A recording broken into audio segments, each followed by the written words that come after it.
Rumbling, baby. Let's go, Jay. Last night I got to see a fight. I was up late, and it just had me thinking it's time to take the boxing exhibition to the Twitter space. I would love to see some people from Twitter in the ring. I'm ready to get in. I'm ready to go, man. Right now, there are some people that I would call out, challenge. We can get in the ring. We can go 8. We can go 5. We can go 3. But Jake Paul and Tyron Woodley, that exhibition that we saw last night got GQ ready to jump in the ring against some of our Twitter companions. But good morning, good people. This is Wake Up with Ray G. It is Monday, August 30th. I'm tired. Jordan's camera looks terrible, but we are going to make it through this show. I was up late, probably like a lot of you, I would think. I guess the East Coasters, that really sucked for y'all because I didn't hit the bed till about 11:30, 11:40. So I can't imagine being on the East Coast. And for all the viewers that are overseas, I don't know how y'all operate. But watching the Jake Paul, Tyron Woodley fight. Jordan, how were you this morning? Did you watch the fight? How you feeling this morning? And what is wrong with your camera? I don't know what's wrong with the camera. It was just giving me difficulties this morning. So you got the webcam, Jay Rich. The quality is what it is. I'm fine with it. Still look good. But the thing was, I had to check my background now because normally I just got it in the corner over there, so I didn't have to worry about it. Now I got to check it, make sure it looks good. But about the fight, like you said, East Coast, I knew the fight was going to be late. I didn't even bother with it, didn't watch it. Heard Jake won. Again, he was favored. I kind of expected him to win, so good for him. 4-0, that's awesome. But no, I didn't watch it. It was just too late for me. I knew I'd have to be up early to get the show ready, and just was like, I knew you'd watch it. You'd tell me how it was, and I believe you ordered it, right? You know I am a habitual fight orderer. So if any of y'all are in the DFW area and you don't want to stream it and risk downloading viruses to your phone, computer, just come to my crib. I'll give you the address. We can go to the movie room. But normally I am a fight orderer. My mom and step pops, they are big boxing fans, and they always order every fight that comes on, every pay-per-view. They always get it. And then growing up in Vegas, man, like that's where all the fights took place. So I'm a fight orderer. Like I just do. I know a lot of people are like, Ray, you're crazy. But I also spent $60 on a Donda hat. And if you look up what that Donda hat looks like, so check this out. So the Kanye dropped Donda, the album, right? And then I got the email because I'm subscribed to all Ye. I'm a Kanye fan. I love Kanye, one of my favorite artists of all time. And the merchandise little thing popped up, and it was like, order your merch. This Donda hat, go look it up. It's just literally a black hat that says Donda on the front of the bill. It was $60. So I ordered the damn hat, and then my shipping address was wrong. So I'm like, and then get this. Guess how long it says it takes the merchandise to arrive? Just take a wild guess. 2 to 3 months. Easy. It says 12 to 18 weeks for your product to even be shipped. I'm like, how fucking dumb are you? Like, crazy. And I bought it. I bought the $60 Donda hat. Didn't hesitate. 12 to 18 weeks ship time. And then I entered the wrong shipping address. So that's just a testament of how my morning is going. But I'm glad we got people in here. Matt, we are not going to get into this. I do not take I do not take musical opinions from 98% of Twitter. They don't know what they're talking about. They have no clue about artistry and musical genius, and they're just looking for beats. And the same people that say Donda album was garbage, they probably are bumping the Migos album like that was some work of art. So I'm not going to take advice from 99% of my following on Twitter. I'm not going to say that. So we got a lot to get into. Preseason football. We're going to talk Jake Paul and Tyron Woodley. We're going to talk a little bit of Cam Newton, Mac Jones. We got a lot to get into. So let's dive into the morning run. Wake up. This is the morning run. Run, Forrest, run. All right, so check it out. last night, Jake Paul defeats Tyron Woodley, split decision. He's 4-0. The fight was, I'll just say this. The fight was better than Logan Paul, Floyd Mayweather. It was better than Ben Askren, Jake Paul. It was his most, I'll just say, competitive fight. We saw Jake Paul get rocked by one massive shot in the 4th round by Woodley. But just in my opinion, the way that Woodley came out, I mean, from the opening bell, like his stance, how he came out, the size differential, I was like, he's not going to win this fight. Like, he wasn't throwing punches. He wasn't letting his hands go. And Jake worked the jab, right? Woodley landed more power shots, but Jake worked the jab. He faced adversity because he got rocked. If it wasn't for the ropes being there, he almost fell through the ropes. That's how hard Woodley connected on the overhand right. He almost fell through the damn ropes, but the ropes held him up. He doesn't drop. He doesn't fall. He beats Woodley by split decision, which was BS. He should have won unanimously. Woodley didn't let his hands fly. He hit him with a couple of power shots. But more importantly, Jake Paul. And I know a lot of people don't like the Pauls. I wasn't really into their stuff, so I don't really know them from outside of being like YouTube famous, right? Like I really don't have any opinion one way or the other. But what I will say is that it does seem like Jake Paul is taking the sport of boxing seriously.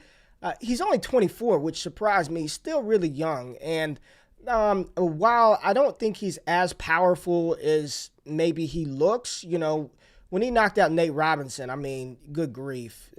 Nate became a meme for life. Ben Askren was washed up. Tyron Woodley's 39. But I was impressed the fact that he was able to go the distance, and anybody that's been in a fight, like I don't care if it's a boxing match, a street fight, after you throw punches for about a minute, you're pretty winded, like legitimately. Everybody's sitting on their couch thinking, oh, I could have done that, or why didn't he follow up? Just go in the garage and hit a heavy bag for 3 minutes. Take 30 seconds, go back up there, move around, hit a heavy bag for 3 minutes. And you will get tired. You will tire out. So to see him actually go to full 8, I was impressed. Do I think he's ready for Canelo? Do I think he's ready for any real boxer? Hell no. Not yet. But we'll see how he develops. And quite honestly, the sport of boxing, man, is just like, it's entertainment now. Like, who do you want to see fight? It's not even about who the best boxer is. It's like, who do you want to see matched up? And the energy in Cleveland, Ohio last night at that ring was undeniable. And that's the type of star power that people like a Floyd Mayweather, love him or hate him, people like a Jake Paul can bring to the ring. And it was fine. It wasn't the best fight. I'm not going to say that, but it was a hell of a lot better than Logan Paul, Floyd Mayweather. And I, for one, am excited to see what he does in the future. I pray that we don't get Tyron Woodley, Jake Paul too, because nobody wants to see that again. But overall, I was impressed. Did you happen to see any clips or any commentary about the fight, Jay?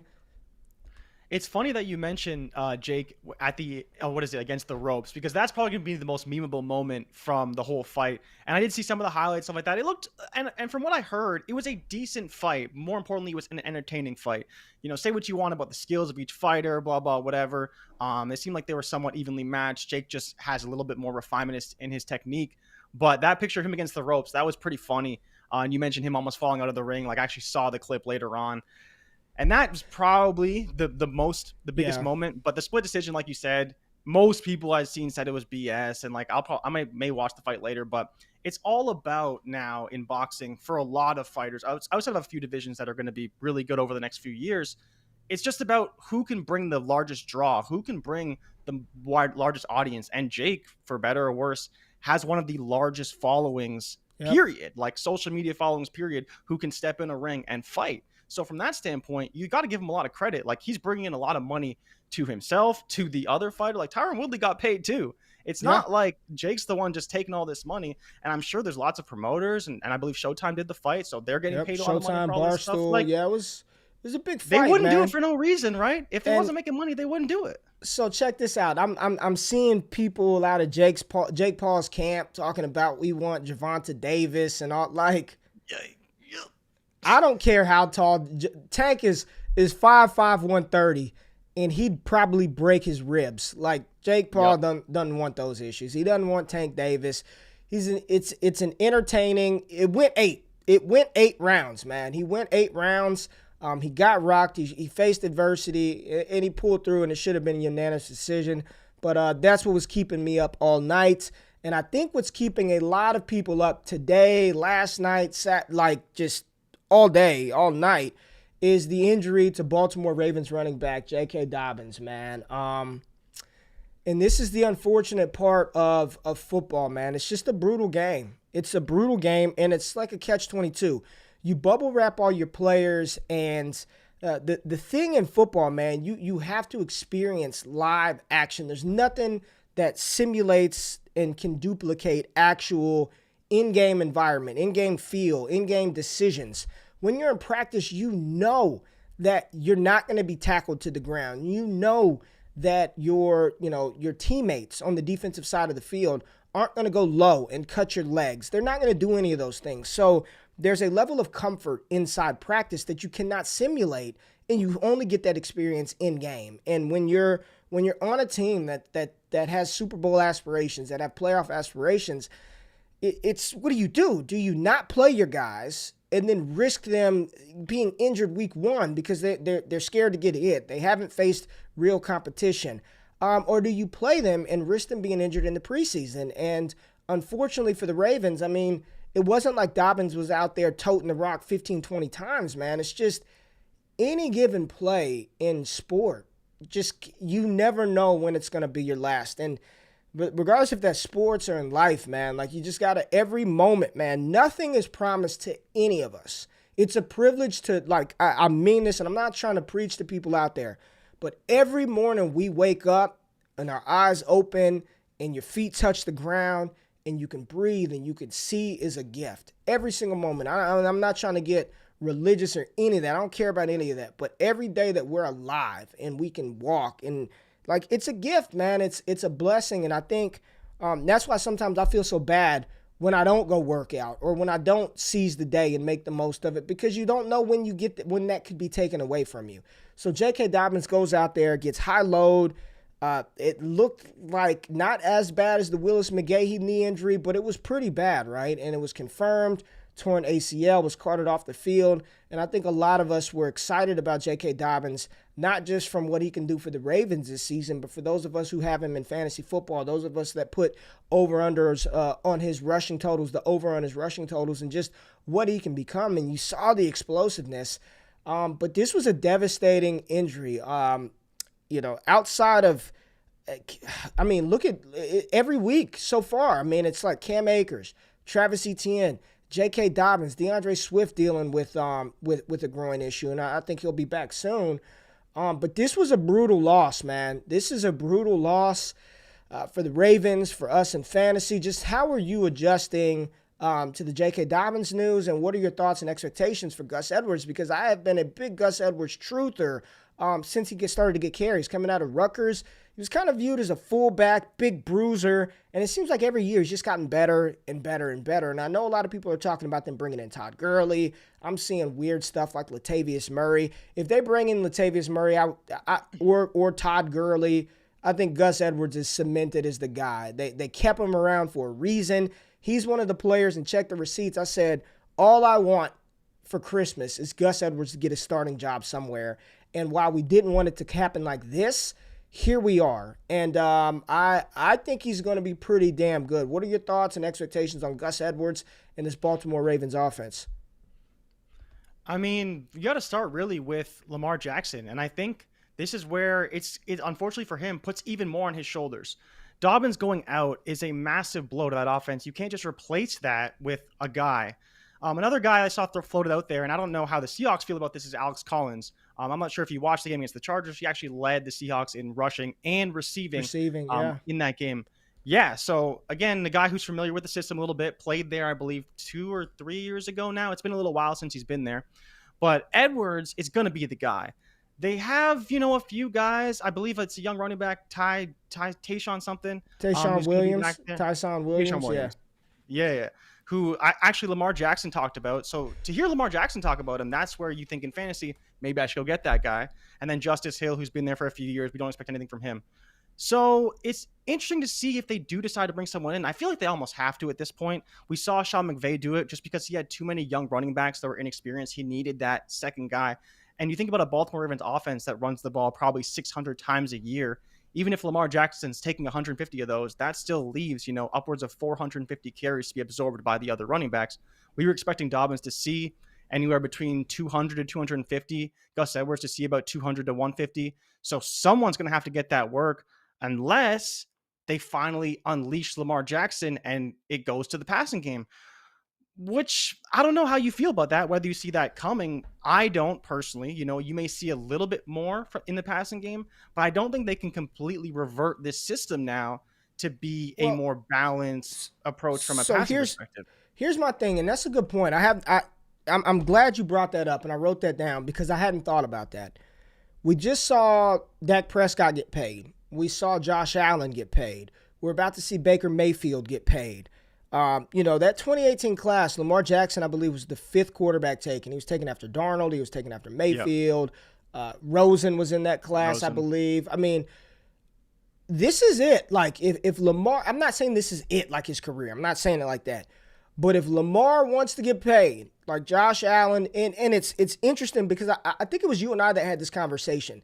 Did Lamar Jackson peak at the wrong time, right? He won NFL MVP in his second season. I'm not going to say he had a down year, but he wasn't the MVP after that. Like he wasn't playing to that same level the year after. And now he's going into year 4, right? This is year 4 for Lamar Jackson. Like without Jake, this is his team. This is his opportunity to show the world, damn it, I can throw and deliver the football. I can carry this offense. I can lead this team. And we still can be a playoff contender, even with the loss of our stud running back. And I think if Lamar Jackson, that's a good point. I think they may have to rely on the pass a little bit more because even as capable as I believe Gus Edwards is, he's still not J.K. Dobbins. Like, let's not get it twisted. He's still not J.K. Dobbins. And you're the guy. You're one of the best players in the NFL. You want to be paid like one of the best players at the position. So, damn it, this is your chance, Lamar, to show that and prove to the world, prove to the Ravens organization that I need $100 million guaranteed, that I need a $200 million deal. And I think we might see something special from Lamar. I mean, this is going to be telling for him this year. So I'm excited to see. I think in fantasy, I think his volume all around, he could go berserk. He might just be like, I'm putting the team on my back and I'm carrying this thing. And that's what I want to see out of Lamar Jackson. So, in fantasy, that sucks to lose Dobbins, but I do believe that there may be increased work for Lamar Jackson this year. And again, this is his time, man, to put the team on his back, on his right shoulder, and make it happen. So Mark Andrews, Hollywood, when Bateman comes back, I think we might see a little more passing out of Baltimore. So we'll see how that plays out. Now, let's switch to golf real quick because you have something in the show sheet. Bryson DeChambeau meltdown at the BMW Championship after 5-hole playoff. Tell me about this because I didn't watch it. I wasn't paying attention. I know Bryson DeChambeau, but what was the meltdown that epic? Was it that bad? No, it wasn't epic, but it wasn't great either. The funniest part, honestly, was a quote from an ESPN reporter. I forget exactly who it was, but he's talking about how there was this 5-hole playoff, this epic showdown between DeChambeau and Cantlay, two of the best golfers in the world. And so eventually, DeChambeau put it in the water, still saved par, but then he missed a birdie putt on the final hole to end up losing the playoff. So it wasn't quite a meltdown, but Bryson was definitely in his head throughout the last few holes of the tournament, not just the regular tournament, but also the playoff as well. He was just reeling kind of, and he was holding on for dear life. It seemed like the further and further they went, and Cantlay kind of just started to gain momentum towards the end and eventually pulled it out. But at the end of the tournament, DeChambeau, he lost, he's pissed. And if you ever watched him play, for people who haven't watched him play, he's a super fiery guy. And he's so in his head. He overthinks things a lot, but he's also very, very smart. So when he misses a putt, he's literally will look at himself and be like, what the fuck are you doing? And he'll speak to himself internally. But as he was leaving the tournament, someone was like, great job, Brooksy, because he messed up, right? He missed the putt to continue the playoff. And so apparently he turned around and he was like, shut the fuck up and get the fuck out of here. And so the reporter who was talking about it, he was like, I didn't think it was going to be like the Malice in the Palace, but he did turn around and he started walking towards the guy. And if you've ever been in the golf tournament, all there is like a little rope, Yeah. a little Yeah. yellow I go to rope the that Byron is Nelson out not here in gonna- Dallas. I go to the Byron It's Nelson out not here going in to Dallas. protect anybody from Yeah. just coming and beating the shit out of you. And Bryson DeChambeau, I don't know how big he is. I think he's like 6'2", probably 240 pounds, just ripped to shreds. And to think about that guy getting pissed at you is just, it's a scary sight. But he was getting heckled the whole tournament. And it's just this feud between Koepka and DeChambeau that just keeps on going on. But a lot of the fans and the hecklers and the trolls are all with Koepka, and they just keep trolling DeChambeau every tournament. And so it kind of all came to that moment. And DeChambeau had his moment where he just said, enough is enough. And he just blew up on this one guy at the end of the tournament. All right. For those of y'all listening with kids, I apologize for the sailor mouth of Jay Rich here with the F-bombs left and right. But, y'all know what we do here. Anyways, you got Messi. Messi is pro debut. I mean, you're soccer guru. Just quickly say what you need to say about this.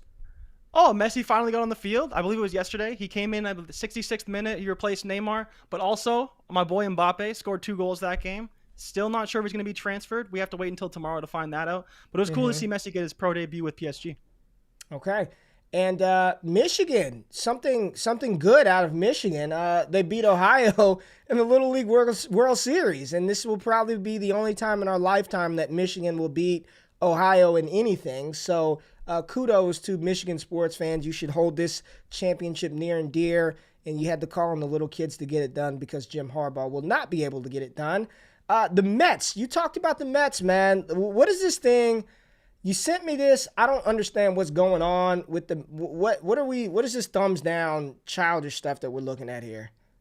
This is probably one of my favorite stories of the whole year. Like of the whole season. I don't think it gets much better than this. So Javier Baez, Francisco Lindor, and Kevin Pillar have been giving the fans, like the Mets fans, the thumbs down. And so Baez was asked about it at the end of this game in press conference, and he said, when we don't get success, we're going to get booed. And then he clarified by saying, so they are going to get booed when we get success, as a way of telling them to shove it, essentially, right?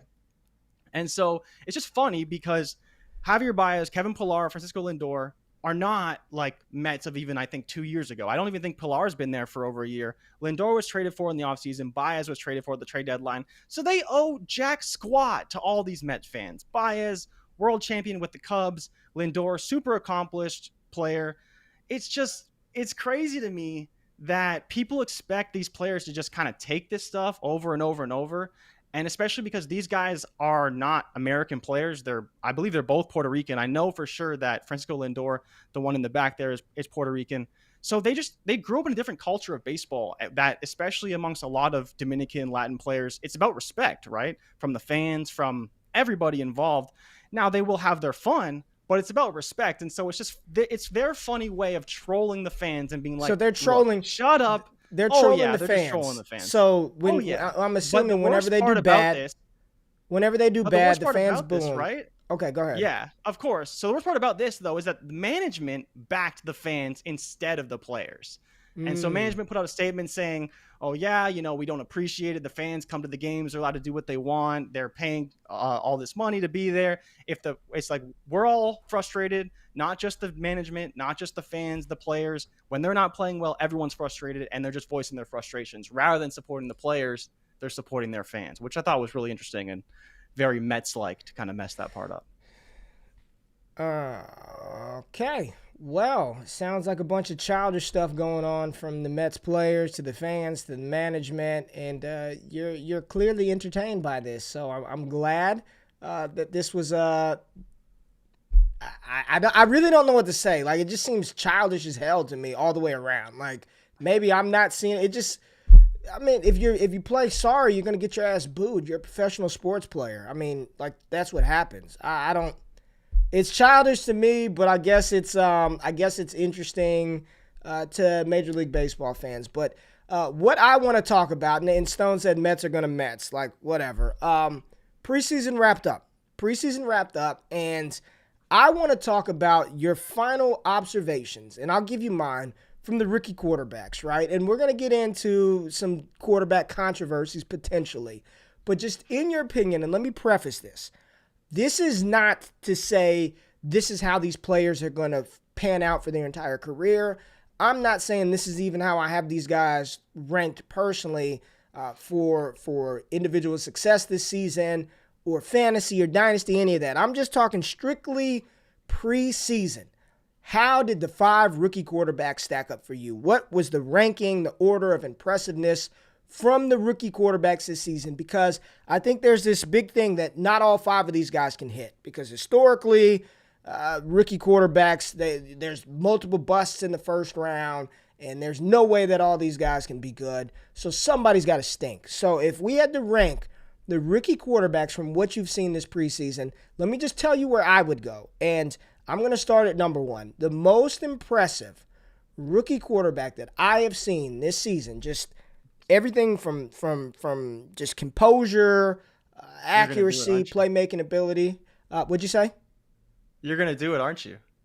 No, number 1 is Justin Fields. Number 1. Justin Fields is number 1. Let me get my list out and you'll have your time to talk. Justin Fields, number 1. Most impressive rookie quarterback that I've seen. And I know he was doing it against a lot of backups, but there's no reason why Chicago should roll Andy Dalton out. Whatever growing pains you're going to get from Justin Fields as a rookie, you got to put him out there. The dynamism, the playmaking ability, the speed, the power, the composure.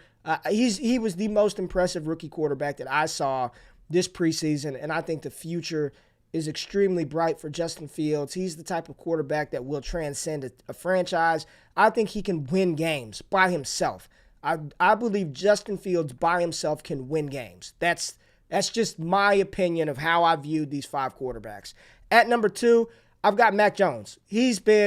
I think he's been the most consistent quarterback this preseason. From week 1 to week 3, consistent. And I have a couple of tweets, right? Warren Sharp tweeted something out last night, and I took a screenshot of it because I definitely wanted to talk about it on this show today. So here's Mac Jones' preseason drives. Week 1, 10 plays, 43 yards, field goal, punt, 13 plays, 53 yards, field goal. Week 2, 17 plays, 91 yards, TD. 9 plays, 75 yards, TD. 10 plays, 70 yards, TD. And then in week 3, 8 plays, 45 yards, field goal, punt, 6 plays, 75 yards, touchdown, 4 plays, 50 yards, touchdown. I believe he had a 70% completion percentage in the preseason, no turnovers, took a couple of sacks this past week, but I think he's been the most consistent, looks ready to start right now quarterback of the preseason. At 3, I've got Zach Wilson, and the throws that he made week 2, it's just, I think he's going to be really good. He's got the arm strength. They get more pieces around him. I think his game is only going to get better and better. Zach Wilson, the 3rd most impressive quarterback that I saw, and I think he may have been the most physically impressive outside of Justin Fields. Just the arm talent is insane. At number 4, I've got Trevor Lawrence. I think he started off a little bit slow, and I know Dallas didn't play any of their starters. It was just straight backups in his final preseason game, but he just looked like Peyton Manning, just accurate, delivering the ball, composure. Finally, in the final preseason game, it seemed like Urban Meyer finally kind of let him go, and Trevor Lawrence, the 4th most impressive quarterback that I saw. I think he's going to be a really good pro. And number 5 is Trey Lance, and I know everybody is going to hear that and be like, what is going on? But if we're just being real, I think he had he had moments, right? We saw the rushing touchdown yesterday. We saw the 80-yard touchdown bomb in week 1. But he looks like a guy that played FCS football for 1 season, and he's transitioning to the NFL. And I think he's going to have a lot of growing pains. I know the enthusiasm to start him week 1, but if you've got a capable starter in Jimmy Garoppolo there, I don't think it would hurt Trey Lance. I am still very high on Trey Lance's long-term potential. He was my quarterback 3 coming into the NFL draft, and I still think he's going to be a very good pro. But just if we're keeping it a buck, I do not think he looked better than any of the other 4 quarterbacks this preseason. I hope that's not a hot take. I'm interested to see what the comments say, and I'm interested to hear what your top 5 rookie quarterbacks were. Oh, man, this is really tough because I think about what I've seen, right? And I think it has to be number one, Justin Fields, for everything you said. He just looks, and the biggest thing with Fields is his poise. I get he's not always playing with starters, all these things, whatever, but he just has so much confidence in what he does. And I just love that.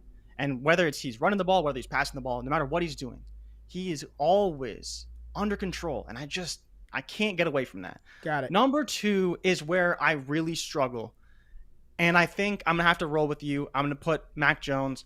But I think if I saw a game from Zach Wilson on Friday, I think I would feel differently. That's fair. Right? That's Because fair. that game got rained out in East Rutherford. There was like a monsoon. So Yeah. I'll give it to Mac. And I don't want to take anything away from Mac. He's looked phenomenal.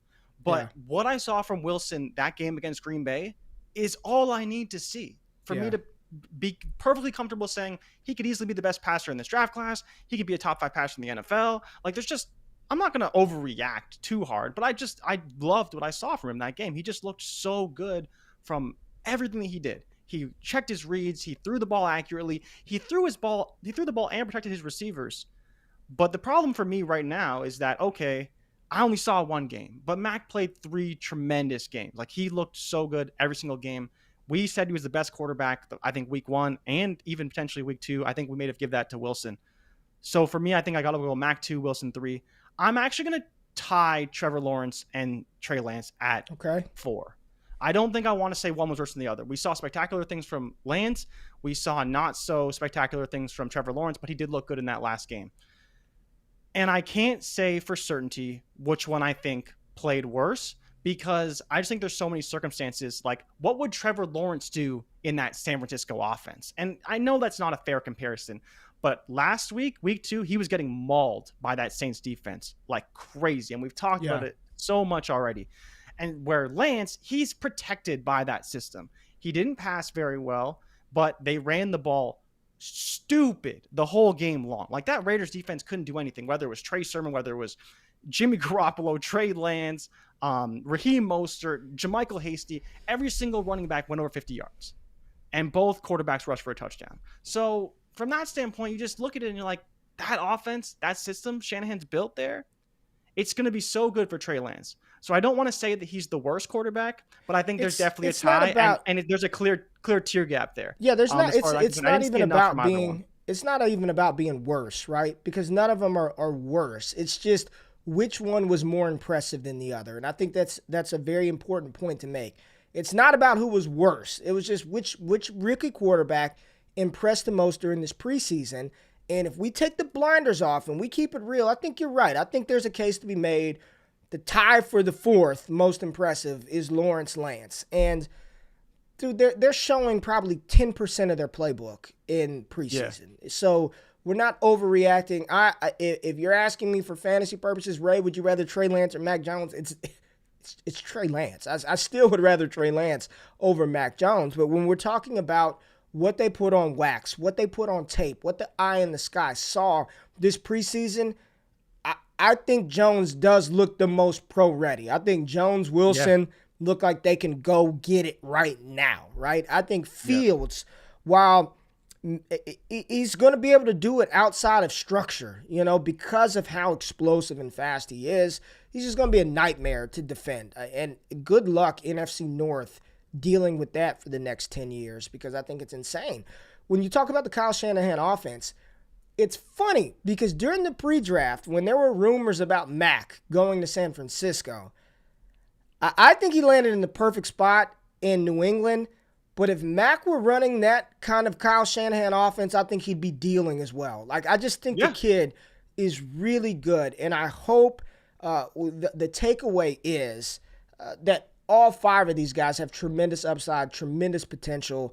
And they all have their growing pains. They all have moments. And you see Mac Jones' limitations as far as, and I don't even think about it's the arm. I don't care about that. It's when things break down. He almost got away from a sack yesterday. If that were Justin Fields, if that were Trevor Lawrence, if that were Trey Lance, they would be off to the races for about 15, 16 yards. But that's where I have it. Fields, Jones, Wilson, Lawrence, Lance. And you also had it Fields, Wilson, Jones, I'd maybe say we're probably tied for you, and then a tie for Trevor Lawrence and Trey Lance. But I do think that if we're keeping it a buck, outside of that 80-yard bomb and a couple of throws, I think Lance Yeah. still has a little ways to go. But that's where I was at as far as the rookie quarterbacks. So let's just talk about some of the games that we saw and any key takeaways. We saw the Panthers. Sam Darnold looked pretty good, man. Saw a lot of DJ Moore. I think he had 6 receptions in that game. Robbie Anderson had a touchdown. Terrace Marshall had a touchdown versus the Steelers. The Panthers look good. Again, Steelers not playing anybody, but I think the change of scenery may do Sam Darnold some real good. I know the enthusiasm for Terrace Marshall is fever pitch, but I do think he's comfortably the number 3 wide receiver on that offense. We also saw Dan Arnold, the tight end, get involved. Another late round tight end flyer. Dan Arnold, the guy that was with the Saints and then last year was with the Cardinals, starting tight end for the Panthers. Dwayne Haskins, after pumping him up a little bit, saying we want to see more Haskins, he looked god-awful. They looked terrible. Everything that I said about New Orleans not having the quarterback of the future on their roster with Winston and Taysom Hill, I retract that and I apply that to Pittsburgh. Pittsburgh better be in the market for a quarterback next year. And as much as I love Najee Harris, it would have behooved them to move up and probably acquire one of those guys in 2021. I mean, Mac Jones was there at 15. I don't know how much they would have had to give it up. Love Najee, but behind Ben Roethlisberger, it is the juice that's at the bottom of your trash can. It's disgusting. It's not good. Steelers, no takeaways from that matchup. Kansas City, Minnesota, man, they played Mahomes, and him and Tyreek just. I mean, it's Mahomes. He was number 1 overall in the NFL Top 100. Tyreek Hill could be the. I think I put in a couple of bets this past weekend. I think I have Tyreek Hill plus 1,000 to lead the NFL in receiving yards. I think I took him, Calvin Ridley on another ticket. We'll talk about those later on when we start doing the segments, breakfast and bets. Got a bunch of player prop bets that I want to talk about. But Kansas City looked good. Irv Smith is out. Meniscus injury. Not good for Irv Smith. Not good. We were excited about Irv Smith in fantasy. We're excited about him this season. Excited about him helping that offense out and growing. 4 to 6 weeks if it doesn't require surgery. 6 months if it does. Not good. Go get Tyler Conklin or whatever his name is. Cousins was getting smacked around out there. He took a nasty sack. I thought they were going to pull him, and Zimmer kept his ass in the game. Still no Justin Jefferson, and I have not even heard. I'm assuming he's going to be ready for week 1. We have no football this week, so they get a week off to prep for the opening day, September 11th, I believe. Tampa Bay versus Dallas on Thursday. Anything from Kansas City, Minnesota, or Pittsburgh Panthers that you want to talk about? No, man, I think you nailed a lot of it. That Friday, it was really just those 2 games. Like you said, Sam Darnold looked really good, and I think Joe Brady is going to be great for him. Get the ball out quick, limit those mistakes, force him to make quick decisions, and he even talked about just getting out there, getting reps with the offense. That's what he needed, right? He didn't play with Christian McCaffrey, but he looked great with Terrace. DJ Moore, like you said, caught 6 passes. Robbie Anderson, they all looked great. The Vikings, the shit show that is. I can't believe Kirk Cousins even played because he didn't have anybody to throw the ball to. Amir Smith-Marset, I love the guy, hasn't looked great. Now they lose Irv Smith. Who else is going to be out there? KJ Osborne. They just don't have anybody left. Then you look about the Lions-Colts game, brutal. No one played. Eagles-Jets basically got rained out. None of the starters played. But it is. I did want to point out Kenny Yeboah, rookie tight end out of Ole Miss, caught two touchdowns, went over 100 yards, and caught the Hail Mary to tie the game. That was pretty cool to see. Other than that, not a whole lot to see because, again, the rain it delayed the game half an hour, and so the team just said, forget it. We're not playing any of our guys in this game. Too many chances of injuries. So Saturday, we got to see, when we talked about this on Friday, and we didn't think we'd see any Bills play, and Josh Allen trots out there, and he starts the game, and boy, it wasn't a fluke. Whatever happened from year 2 to year 3 is translating over. He looks great. Josh Allen, that touchdown throw to Gabe Davis, the velocity, that is where arm strength matters, right? That is where there are only a handful of quarterbacks in the NFL that can pull that throw off. I think him, Rodgers, Mahomes, maybe Zach Wilson. Don't forget about Zach Wilson. Zach Wilson. There's a handful of guys that can make. Mac Jones ain't making that throw. He ain't making that throw. But Allen just looked good, man. He rushed for a first down. He was lights out. They barely ran the ball. Buffalo's going to be a problem again. If their defense can get better and improve, they got Greg Rousseau coming off the edge. Josh Allen looked spectacular. I thought he was great. Gabe Davis looked good. Vax Beasley, he's going to do his thing. Whenever say what you want, Beasley's going to be on the field. He's going to play. He's a good player. He's going to play. That offense is just going to be potent, and the AFC East is going to be a battle. I think Buffalo should be the odds-on favorite, but I don't think they're going to be any just gimme games. Even the Jets, I think the Jets will with Zach Wilson, they'll be respectable. I'm not picking them to beat anybody in the East. Maybe they get an upset here and there, but Buffalo looked fan-freaking-tastic. We saw the Bears-Titans play. Well, is there anything you want to say about Buffalo, the Buffalo game? Nah, you nailed it. Yeah. All right, Bears-Titans. Justin Fields got the start. And, again, he reminds me of Dak's, rookie season during the preseason where you just saw the flashes, right? It wasn't always pretty. I know he ended 7 for 10, 54 yards, a touchdown, 13 rushing yards.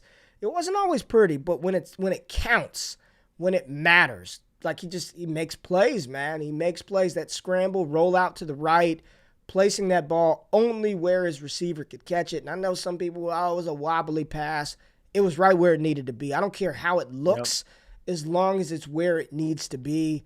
I don't think that his performance was so overwhelmingly over the top that Matt Nagy has no choice but to start him. I don't think that, but I still think he should start. He looked good. I'll tell you who looked good, man. Khalil Herbert. This running back out of VTech, transfer from Kansas, he looks like how Jordan Howard looked before Jordan Howard took over when he was the guy in Chicago with a little more pop. Khalil Herbert looked good. I'm warming up to the idea that he looks better than Damian Williams. I'll tell you that. He looks better than Damian Williams. So I would take Khalil Herbert over Damian Williams. He looked good. Tampa, nobody from the Titans played. We saw A.J. Brown, Derrick Henry, and Julio Jones warming up. Ryan Tannehill in COVID protocol. They didn't even have the damn coach wasn't there. Nothing to see there. I will say, if you have Derrick Henry, Mekhi Sargent is somebody that I would look, if just have him on your radar. Because if something were to happen to the King, and let's not do that because I put a unit on him to lead the league in rushing this past weekend, but Mekhi Sargent is a player that you probably want to get. But yeah, Herbert looked good. So Tampa Bay, Houston, Tom Brady. And we talked about this, Jordan. After I placed this bet, I put half a unit on Tom Brady to win NFL MVP. And of all the bets that I placed over the past weekend, that's the one I'm really confident in. I think Brady is in for a monster season. That throw he made to Chris Godwin was on a rope at 40 whatever year. A rope, right? It was on a rope. Tampa Bay's going to be a problem. They're going to be very good. They look like they were hitting on all cylinders. Ronald Jones got in the end zone on a nice play, was patient. Tampa Bay looks good, man. What else is there to say? Chris Godwin led the team in receiving yards. Yeah, Godwin. AB caught 4 passes, second in the team in receiving yards. Then you got Mike Evans, trickling down there a little bit. He'll get his work. Yeah, get his work. But it's the hierarchy that we were talking about last week and what we expect to see. And I think we both are expecting AB to be heavily involved. And I don't see why that showed us anything otherwise. Kyle Trask as well looked good. Keyshawn Vaughn looked decent. I think the whole team was really humming. It wasn't really indicative of the score, but a lot of passes completed. Execution. I'm sure Bruce Arians was happy about it. He wasn't so happy about the COVID protocols. He's talking about how increasing testing won't make things any better. Yeah. But I think he has to be happy with what he saw from his team heading into Thursday. I believe that the date is the 9th for the 9th. Okay, September 9th. Thank you. Thank you for that. Yeah, correction. Dallas and Tampa Bay going to be hopefully a 100-point over-under. I got to get ready for my boys. No Dak Prescott. Speaking of the Cowboys, no Dak, no Zeke, no starters versus the Jaguars. We already talked about Trevor Lawrence, best preseason game. Laviska Shenault looked good. James Robinson was fine. It finally looked like the Jags offense had some semblance of cohesiveness. Again, albeit against second and third teamers, I don't care. They looked better this week. Bengals, Dolphins. And we didn't touch on anybody from the Texans. Did you want to? Davis Mills, 2 touchdowns, No. 3 picks. Okay. All right. Let's move around.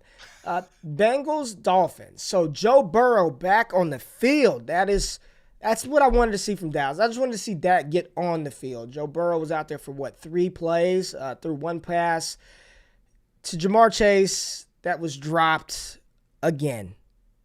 Yikes. And it was brutal. It's the easiest of this is the pass to get you going, right? Like just routine screen, just catch the damn ball. It clanks off his face mask. The dude, he's got the yips. Everybody keeps making these. He hasn't played football in a year. I'm not gonna give him that out, man. Catch the damn ball, bro. Catch it. You're the number 1 receiver overall. You're a generational talent. You're the best wide receiver since Randy Moss. Prospect since Randy Moss. Best wide receiver prospect in the history of the NFL. Catch the ball. And I am not overly concerned long-term about him. I'm not. Amari Cooper dropped the ball a whole bunch, and he's one of the highest paid receivers in NFL history. But it's not a good look. It's not a good look. I don't know all I've said the entire time is temper expectations. Using because Justin Jefferson, therefore Jamar Chase equation is the stone worst. It's not looking good now. It never looked good. Because that's not a realistic to use that equation because Justin Jefferson was the best rookie receiver in the history of the NFL, and Jamar Chase had more receiving yards and touchdowns than in him earlier in college. Therefore, Jamar Chase is better than Justin Jefferson. That is the worst logic, the worst analysis that anybody can offer up. And right now, it's mental. He's in his head. But by week 1, I bet you he goes out there and catches 8 straight passes, and he's just fine. I don't think there's any reason to be concerned long term. I also don't think he's a generational prospect. I also don't think he's the best wide receiver in this 2021 class. So there goes that. But he has not looked good this preseason, right? I'll tell you who has looked good, and somebody that I talked about a long time ago, and check, the receipts are longer than the shit that you get from CVS. Chris Evans is going to be a factor in the Cincinnati backfield. I love Chris Evans, his ability to run the ball between the tackles, and then how dynamic he is in the receiving game. I told a lot of people, y'all better rock with old GQ, man. It's funny because everybody likes to point to Rager, and Rager didn't do it. But I was there with Justin Jefferson. I've been there with Najee Harris. I told you about Chris. I got more hits than I got flops, right? I ain't Kanye, baby. I ain't Kanye. I don't have the money as Kanye, and my albums normally do well. Chris Evans is somebody that you want to pay attention to and that you want to get. I liked what I saw from Chris Evans. We talked a little bit about San Francisco and Las Vegas. That whole Jimmy G in, Trey Lance out, Jimmy G, just college. It was Urban Meyer's, Chris Leak, Tim Tebow at its finest. I think Kyle Shanahan is just effing with everybody, right? I don't know. I don't have a lot of takeaways from players. that. Even his own players are just like, what are we doing, man? The Niners dominated the ground. Raheem Mostert suffered an injury, but then he looked fast as hell in the game. It looks good, man. It looks good. I think San Francisco's going to be a tough team. Got to see George Kittle in the game a little bit. So that was a good one. Anything from the Raiders, Niners, or Bengals, Dolphins? I didn't even talk about the Dolphins side of the ball. Nobody played, right? No one really played. All third stringers. It was just Jared Stokes, 2 touchdowns. If you care Stokes about looked that. good. Stokes looked good. He did look good. Yeah, he looked good, but Burrow only played 1 series. He didn't really do anything. It was just good to see him on the field. I don't know if I'm sure you noticed him get that standing ovation. That was really cool to see. Him walk on the field, get the standing ovation from the crowd. But other than that little feel good story, that's about it. Raiders didn't play anybody. Niners just dominated the whole game. I think you just moved straight into Patriots Giants, where the Giants. Well, I want to save that. I want to go Browns Falcons because Baker looked like Oklahoma Baker. That touchdown throw to Kadero Hodge, beautiful. Money. Browns are going to be a problem, defensively, and they kept Nick Chubb and Kareem Hunt on ice. And what's interesting is Dearness Johnson, the 3rd string runner, he looks good. Demetric Felton, the 4th string running back, he looks good. All these The Browns went from dumpster fire to one of the best teams. And that's the parity of the NFL is so fun. That's why I give all the respect for teams like the Patriots and the Chiefs that can consistently win because it's so hard, man. It is incredibly. It's funny. I was listening to Skip and Shannon because they entertain me. I don't listen to them for their analysis. I get entertained. The Tampa Bay Buccaneers had more playoff wins last year than the Cowboys have had in the last 25 years. That hurt my soul. The Bucs last season had 4 playoff wins. That is more than my Cowboys have had in the last 25 years. The parity of the NFL. I mean, we talk about the Cowboys should be bag over our heads. Like, we really should calm down. But Cleveland looked good. Kyle Pitts, I told you. So for all the Rager haters out there, and all the people who want to talk about GQ missing on Rager, which I'm not giving up on him yet, it was me and Fusuvu were the first ones that we were talking about Kyle Pitts, and probably some of the Devi Watch guys. But I've been there, and I've been telling you, I've got, look, when I said Kyle Pitts, the name that Commissioner Goodell says with the 5th overall pick, Kyle, he's the top 5 dynasty quarterback, tight end. I was wrong. He should have been like top 3. He's going to be so good, man. Like, you just see the speed, the size. Excited to see what he can do with Matt Ryan. But let's get into it. Mac, Cam, Mac. And we saw the dab here by Cam Newton trying to dap him up. Mac Jones walking away. He showed me the video. I didn't hear him or see him. And then I was like, oh, my bad. But that's Cam for you. He's happy. He's a great teammate. So I'm happy to be in the same room as him and just learn because he's a great dude. And I think Cam Newton is a great dude. And it really pains me and it bothers me that everybody wants to make this something that it's not. I think a lot of people want to make this, it's Boston sports media versus Cam Newton. It's they want to see Cam fail. I don't think anybody in their right mind wants to see Cam fail. I think the reality of the situation is New England spent the first-round pick for their quarterback of the future. The reality of the situation is Cam Newton is not the New England Patriots quarterback of the future. He's older, he's towards the end of his career, and they needed to find somebody to replace. And nobody will ever replace Tom Brady, but it's looking to build your roster for the future. And in sport and in competition, may the best man win. And sometimes the best man may not be the fan favorite. Maybe it goes contrary to what you believe you see, but it's hard to argue what Mac Jones has done this preseason is anything less than stellar, and he should be and he shouldn't be in conversation to be the starting quarterback. Whether that happens or not remains to be seen. And if I'm Bill Belichick, I don't announce who's starting until the day of the game. And it wouldn't shock me one way if it's Cam Newton, and it wouldn't shock me if it's Mac Jones. But what we must stop doing, because at least for me, and I'm only going to speak for myself, it is not about anything other than performance on the field. And while I do not think Mac Jones has severely outperformed Cam Newton, I also don't think Cam Newton has done anything to run away with the job. I know his stats yesterday did not look good. That interception was more great defense than a bad throw. I think the throw was money. Jacoby Myers probably should have come down with that. If Mac Jones makes the same throw, Blake Martinez makes the same play, he's picking it off, right? Like it wasn't a bad throw by Cam Newton at all. But the rookie has put fire to his ass the entire time. And I'm just here to say, regardless of how you feel about it, I love Cam, the way he's handling the situation. But ultimately, it is a question of when, not if, Mac Jones takes over that starting job, because he's been lights out this preseason, and New England should feel very good about the investment that they made, getting a starting quarterback at pick 15 that could start day one. And that's just my feeling on this entire situation. People need to stop making it bigger than what it is. It's performance on the field. And so far, throughout the preseason, Cam Newton did nothing to separate himself from Mac Jones. If anything, the separation gap only got closer, and it's a coin flip as to who's going to start. What are your thoughts about this entire situation, the narratives around it, your thoughts on Cam versus Mac? I think you said it really well, Ray. And to be honest, that's the problem with this whole situation is, I've been saying from the beginning, and I've said some things that maybe I shouldn't have always said about Cam, but it's nice to see a moment like this where you say, you know what? Cam's a lot nicer, a lot better than I've given him credit for. And there's not every QB is like this. Not every QB will take him losing his job in grace.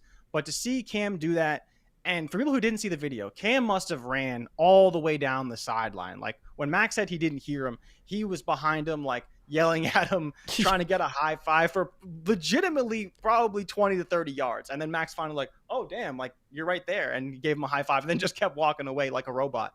But it's just funny because the media wants to make it, pitting them against each other. But clearly that's not what it is in-house. And I think that to me is the most important part, is that bond that they have together and how they learn. Because Mac may look great, but he needs Cam to see things for him, show him things. Cam's still an MVP in this league. Cam's still been in the league for 12 years.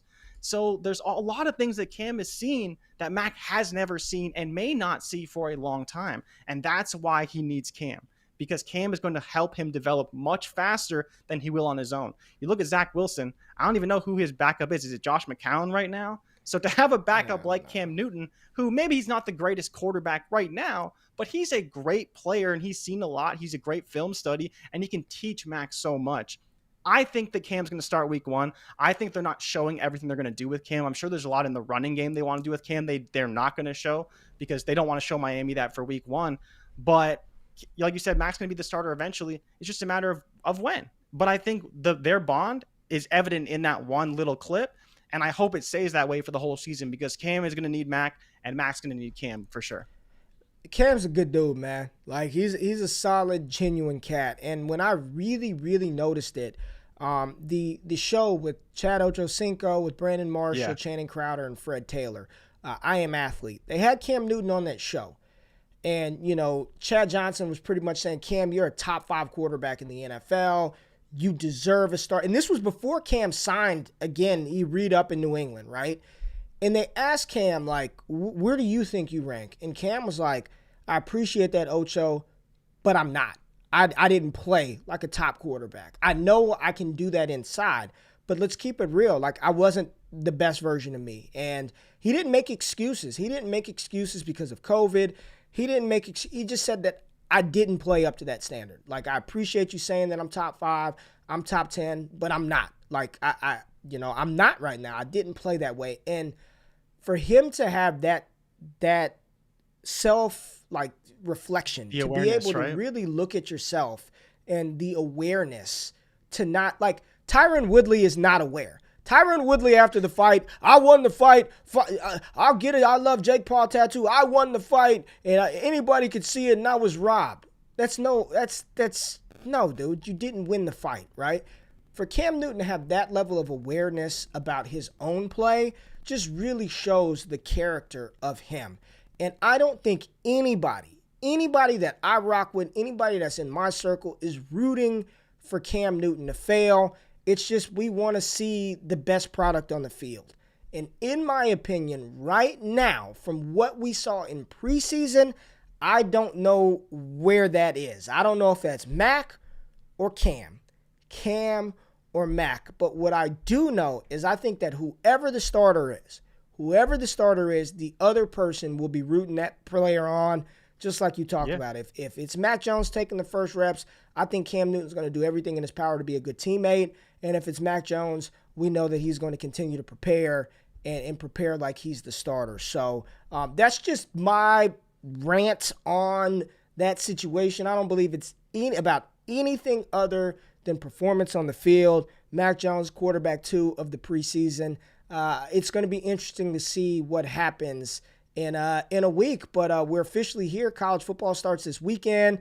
We got the big game, Alabama-Miami, this Saturday. We are going to get into college football tomorrow, talk about Jim Harbaugh and all the players that seem to thrive once they are out of the Michigan umbrella. Prayers up for Donovan Edwards and J.J. McCartney, but we are going to get into college football later this week. Make sure you are subscribed to the Wake Up with Ray G podcast everywhere that you can listen to your podcast at, whatever streaming platform it is. Go there, subscribe, rate and review the show, subscribe to the Bets TV YouTube channel. Make sure you check out Destination Devy. We got Dynasty Trade shows popping off over there. And Be easy. We are going to have some fun this week. Wake up with me and Jay every single day. We'll see you tomorrow morning, bright and early, 8 a.m. Eastern Time. Have a good day. Peace.